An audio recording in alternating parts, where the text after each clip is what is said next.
Welcome to Let Me Fix This. Enjoy the video. You'll start by opening the correct settings area so you change sync for the right account. On desktop, click your avatar in Chrome and open Sync Settings. On Android, go to Settings, right arrow Accounts, right arrow Google.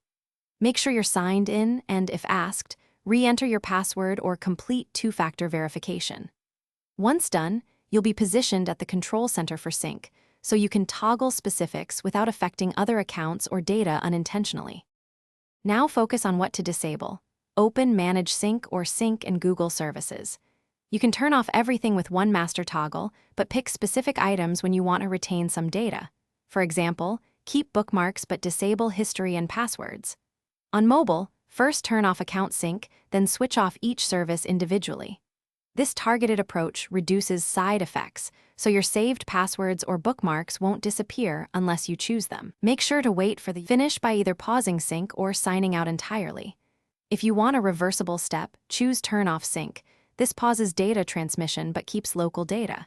If you must remove the account, sign out of Chrome or remove the Google account from device settings. Once done, confirm the status reads Sync is off, and, if you use multiple devices, check one to be sure changes propagated.